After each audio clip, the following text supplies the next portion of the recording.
Good morning, everybody. Good morning. How are you? We are fine and you. Alhamdulillah, I am fine also. Okay, sit down, please. Today we are going to learn about degree. মানে degree, এটা ডিগ্রির যে বৈশিষ্ট্য আমরা কিভাবে মানে ইংরেজিতে সেন্টেন্সটা যখন লেখা থাকবে তখন আমরা কি দেখে বুঝবো যে আসলে এটা পজিটিভ ডিগ্রি, এটা কম্পারেটিভ ডিগ্রি বা এটা সুপারলেটিভ ডিগ্রি, তাই না? তিনটা ডিগ্রির তিন ধরনের বৈশিষ্ট্য আছে। প্রথমে আসবো আমরা পজিটিভ ডিগ্রি। পজিটিভ ডিগ্রির বৈশিষ্ট্য কি থাকবে? এই lesson to me what I say please. Positive ডিগ্রির বৈশিষ্ট্য কি থাকবে?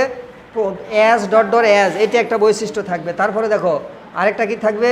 নো আদার অথবা ভেরি ফিউ থাকবে। এটা কোথায় থাকবে?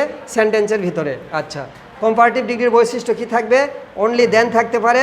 তারপরে কি থাকবে? দেন এনি আদার অথবা অল আদার, ঠিক আছে? তারপরে কি থাকতে পারে? দেন মেনি আদার অথবা দেন মোস্ট আদার। হ্যাঁ, আচ্ছা, এখন সুপারলেটিভ ডিগ্রির বৈশিষ্ট্য দেখো। এইটার বৈশিষ্ট্য এইভাবে জানতে হবে, ওয়ান অফ দ্য কথাটা উল্লেখ থাকবে, আবার ওয়ান অফ দ্য কথাটা উল্লেখ থাকবে না। আবার শোনো, সুপারলেটিভ ডিগ্রির বৈশিষ্ট্য যেটা, এখানে অনেক সময় ওয়ান অফ দ্য কথাটা উল্লেখ থাকবে, আবার ওয়ান অফ দ্য কথাটা উল্লেখ থাকবে না, ঠিক আছে?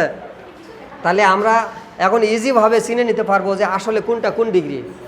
আমাদের বাংলায় আর কোনো অর্থ জানার প্রয়োজন নাই। আমরা যখন এই চিহ্নগুলো দেখব তখন দেখব যে এইটা কোনটার চিহ্নের ভিতরে আছে, মার্কারটা আছে, তাই না? যদি এস ডট ডট এস থাকে অথবা নো আদার অথবা ভেরি ফিউ থাকে, তাহলে আমরা কি বুঝবো এটা কোন ডিগ্রি? পজিটিভ। আর যদি দেন অথবা then any other, all other, then many other, most আদার থাকে, তখন আমরা কি মনে করবো এটা কোন degree? Comparative degree. Very good. One of the কথাটা উল্লেখ থাকতেও পারে, আবার নাও পারে, তাই না? দুইটাই বৈশিষ্ট্য এখানে।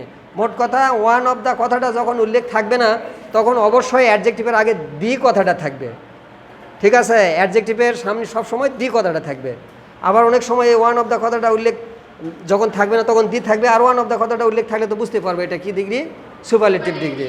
তাহলে মোটামুটি এখানে দেখো যে আমরা এই যে তিনটা ডিগ্রি যে আসলে আমরা ইংরেজিতে কীভাবে চিনব সেটা চিনবার উপায় আমরা শিখে ফেললাম, তাই না? এটা হচ্ছে as dot dot as, no other অথবা ভেরি ফিউ, এটা থাকলে পজিটিভ। আর দেন অথবা then any other, all other, then many other, most other, যেগুলোই থাকে এগুলো কী হবে? কম্পারেটিভ। আর ওয়ান অফ দ্য উল্লেখ থাকবে, আবার ওয়ান অফ দ্য উল্লেখ থাকবে না। তাহলে এই মোটামুটি এই কয়েকটা বৈশিষ্ট্য এই তিন প্রকার ডিগ্রির মধ্যে আমাদের লক্ষ্য করতে হবে, ঠিক আছে?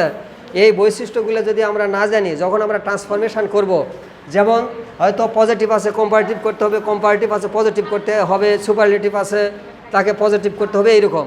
তার মানে কি, যখন আমরা চেঞ্জ করতে যাব তখন এই বৈশিষ্ট্যগুলো আমাদের জানা দরকার। তো আমি আশা করছি এই মানে আমরা যে ডিগ্রি কীভাবে চিনে নেব এটা তোমাদের কাছে ক্লিয়ার, ঠিক আছে না? তো this is all for today. Good bye and Allah Hafiz.